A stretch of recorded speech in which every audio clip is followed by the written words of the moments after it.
Welcome back everyone. आज हम लोग कल्चर के पर्सपेक्टिव में कुछ नया जानेंगे। नया मतलब कॉन्सेप्ट भी रहेगा, वो टाइप भी रहेगा, टर्म भी हो सकता है या फिर वो अलग अलग एक में मीनिंग भी पूछ सकता है, कुछ भी पूछ सकता है। तो इसका मतलब है कि बहुत ही इम्पॉर्टेंट पार्ट है ये। तो थोड़ा सा टाइम लगेगा, इसको आपको स्किप नहीं करना है, बहुत ही अच्छे से देखना है। चलिए शुरू करते हैं। पहले जो मैंने लिखा है वो बात है कल्चर की, ठीक है। ये कल्चर के 3 तत्व हैं जो कि बताया है किसने।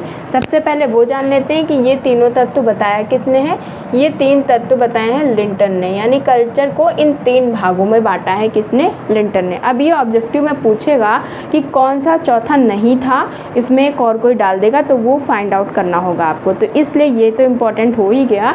तो जो कल्चर के 3 तत्व बताए लिंटन ने वो कौन कौन से हैं। पहला है कल्चरल यूनिवर्सल, ठीक है। यूनिवर्सल है यानी उन्होंने कहा कल्चरल यूनिवर्सल है, कुछ संस्कृति के ऐसे तत्व होते हैं जो हर समाज में पाए जाते हैं। तो यूनिवर्सल का मतलब ही होता है हर जगह जो पाया जाएगा या हर सोसाइटी में पाया जाएगा। जैसे एग्जाम्पल के तौर पे हम समझ सकते हैं वस्त्र पहनना।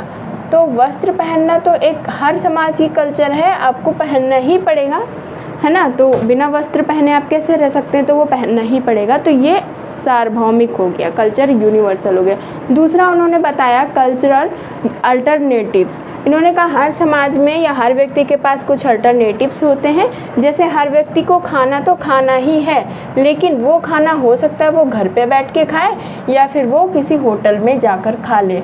इसी तरह अगर किसी को कहीं जाना है तो हो सकता है वो बैलगाड़ी यूज़ करे जाने के लिए, हो सकता है वो एरोप्लेन भी यूज़ कर सकता है। तो उसके पास ऑप्शंस हैं, अल्टरनेटिव्स हैं। उसके बाद उन्होंने कहा है कल्चरल पार्टिकुलरिज्म, मतलब सांस्कृतिक कुछ विशिष्टताएं होती हैं, हर व्यक्ति एक भूमिका नहीं निभा सकता है। जैसे किसी शिशु का अगर पालन करने की बात करें तो जितनी अच्छे से उसकी माँ उसकी देखभाल करेगी, शायद उसकी तुलना में पुरुष उतने अच्छे से देखभाल नहीं करेगा। तो वो कुछ विशिष्टता होती है। तो इस हिसाब से हर कल्चर में कुछ ना कुछ पार्टिकुलरिज्म होता है। तो इस तरह से 3 भागों में किसने बांटा है, लिंटन ने। कौन कौन सा, यूनिवर्सल, अल्टरनेटिव और पार्टिकुलरिज्म, ठीक है। तो आप इसको UAP से भी लर्न कर सकते हैं, जो भी आपको इजी लगे वैसे आप करके लर्न कर लो। लेकिन कल्चर को 3 भागों में बांटा है लिंटन ने। क्लियर हो गया। दूसरा जो मैंने ये कल्चर लिखी थी, अभी इसके नीचे मैंने मेंशन किया है एक्लचरेशन। तो एक्लचरेशन को किसने, पहली बात तो ये है कि ये 1 2 3 4 5 6, एक तो ये बात हो गई कि 6 टाइप में बांटा है। और 6 टाइप में किसने बांटा है, एक तो आपको ये लर्न करना है, हर्स्कोविट्ज़ ने बांटा है एक्लचरेशन को 6 टाइप में, ठीक। अब ये पूछेगा कि इन्होंने कितने भागों में बांटा, एक तो हो गया 6 भागों में। या क्या पता ये पूछ ले, क्या पता वो पूछ ले कौन से 6 टाइप हैं, तो वो भी आपको पता होना चाहिए। तो चलिए उनको हम देख लेते हैं। पहला हमने लिखा है एंटागोनिस्टिक, यानी जो विरोधात्मक जो पर संस्कृतिकरण है उसकी बात हो रही है एक्लचरेशन। तो इसमें क्या होता है, इसमें कोई भी जो संस्कृति होती है वो विरोधी कल्चर यानी विरोधी संस्कृति को आने से रोकती है, उसको अपने पास नहीं आने देती है, ठीक। तो उसको रोकती है। तो ये हो जाएगा एंटागोनिस्टिक एक्लचरेशन। उसके बाद सेकंड नंबर पे हमने लिखा कॉन्ट्रा एक्लचरेशन। तो प्रति जो एक्लचरेशन होता है उसमें क्या होता है, उसमें जो मतलब असमान होती हैं, संस्कृति कैसी होती, असमान होती। जैसे एक तरफ क्या है, सबल वर्ग है जो, और एक तरफ क्या है, दुर्बल वर्ग है। तो मतलब ये दोनों ही जो क्लास हो गए वो क्या हो गए, असमान हो गए। डिफरेंट क्लास के बीच में जो भी संस्कृति का आदान प्रदान होता है, ये ग्रहण करते हैं, उसको हम कहते हैं कॉन्ट्रा कल्चर, ठीक है। उसके बाद है क्रॉस एक्लचरेशन। क्रॉस एक्लचरेशन में क्या होगा, ये परा संस्कृति परा पर संस्कृति होता है, यानी क्रॉस एक्लचरेशन है। तो इसमें क्या होगा, 2 भिन्न मतलब 2 डिफरेंट जो भी लोगों की कल्चर होगी उनको हम इसमें मिला आपस में आदान प्रदान करते हैं, यानी डिफरेंट होगी। यहाँ पे असमान थी, वर्ग ही दूसरे थे, लेकिन यहाँ पे संस्कृति ही भिन्न भिन्न लोगों की हो जाएगी।